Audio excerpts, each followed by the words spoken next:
Venice did not rise where cities were meant to rise. It was not founded beside a river with fertile banks, nor protected by mountains or open plains. Instead, it emerged slowly from mud, water, and salt. In a shallow lagoon where land barely existed and the sea constantly threatened to erase anything human hands tried to build. For more than 15 centuries, Venice survived, not by conquering nature, but by quietly tricking it, bending its rules with patience, repetition, and an almost stubborn refusal to sink. Long before modern engineering, long before concrete and steel, the people of Venice learned to live on water by understanding it better than anyone else, and by using simple materials in surprisingly clever ways. The lagoon that cradles Venice is shallow and unstable, formed by sediments carried down from rivers flowing from the Alps. This soft, muddy ground should never have supported heavy buildings, yet the Venetians found a solution that seems almost impossible at first glance. They drove millions of wooden piles deep into the mud until they reached a layer of compact clay. These piles were not placed randomly. They were driven tightly together, forming dense forests of wood beneath the water. On top of these piles, stone platforms were laid, and only then were buildings constructed. The strange miracle is that the wood did not rot. Submerged in water with little oxygen, the timber hardened over time, turning almost to stone. In this way, Venice's foundations became stronger as the centuries passed, quietly resisting decay, while the city above lived its busy life. Water, however, was both protector and enemy. The lagoon shielded Venice from invading armies, but it also brought floods, tides, and erosion. The Venetians learned early that survival meant controlling water without ever fully stopping it. They redirected rivers that threatened to dump too much sediment into the lagoon, carefully managing the balance between land and sea. Too much sediment would turn the lagoon into dry land, making Venice vulnerable to attack. Too little would allow the sea to deepen the waters and wash the city away. By rerouting rivers like the Brenta and the Piave, Venice reshaped the geography around it, quietly guiding nature instead of confronting it. Saltwater was another constant challenge. Salt corrodes stone, weakens bricks, and eats away at foundations. Yet Venice was surrounded by it. To protect their buildings, Venetian builders developed unique construction techniques. They used Istrian stone, a dense limestone resistant to salt, for the lower portions of buildings and foundations.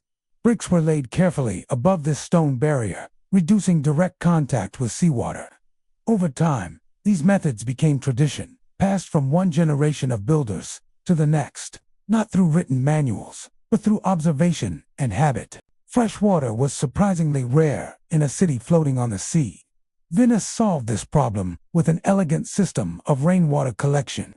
Public squares were designed with slight slopes that directed rainwater toward underground cisterns filled with sand.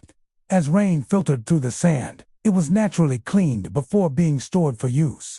Wells placed above these cisterns provided drinkable water for centuries. This quiet system required no machines, only patience and maintenance, and it allowed Venice to thrive without rivers or springs. The canals themselves were not simply waterways. They were tools of survival. Tides flowed in and out, flushing waste and preventing stagnation. Venetians learned when to dredge, when to let silt settle, and when to deepen channels. Gondolas and flat-bottomed boats were designed specifically for shallow waters, minimizing damage to canal floors. Every part of Venetian daily life adapted to water, from transportation to trade to architecture. Instead of fighting the lagoon, the city learned its rhythms and moved in time with them. Over centuries, Venice became wealthy through trade, and wealth brought heavier buildings, taller palaces and grand churches. Each new structure added weight to the fragile ground below. Slowly, almost imperceptibly, the city began to sink. At the same time, sea levels rose, not dramatically at first, but enough to change the balance. Flooding events, known as acqua alta, became more frequent. Venetians responded the same way they always had, by adjusting rather than retreating. They raised floors, added steps, and redesigned entrances. St. Mark's Basilica, flooded many times, quietly accumulated layers of history beneath its feet. Modern times brought new problems. Industrial activity on the mainland caused groundwater extraction, accelerating Venice's sinking. Motorboats created waves that eroded canal walls faster than nature ever had. Tourism added pressure to an already delicate system. Yet even now, Venice continues its ancient habit of cheating nature rather than surrendering to it. The MO's flood barrier project, controversial and imperfect, represents the latest attempt to control tides without destroying the lagoon's natural flow. It is not a final solution, but Venice has never relied on final solutions, only temporary victories renewed again and again. What makes Venice remarkable is not that it has defeated nature, because it has not. Instead, it has survived by compromise. Every success has been partial, every solution temporary. The city exists in a constant state of negotiation with water, gravity, and time. It accepts small losses to prevent greater ones. It adapts quietly, without grand declarations, trusting that careful maintenance and attention will carry it forward another generation. At night, when the canals are still and footsteps echo softly over stone bridges, Venice feels less like a city and more like a memory floating on water. Its survival story is not loud or dramatic.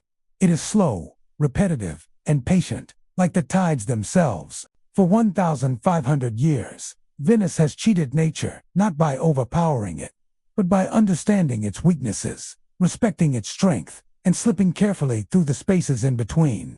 And as long as the lagoon breathes in and out with the sea, Venice continues to float, not just on water, but on centuries of quiet human persistence.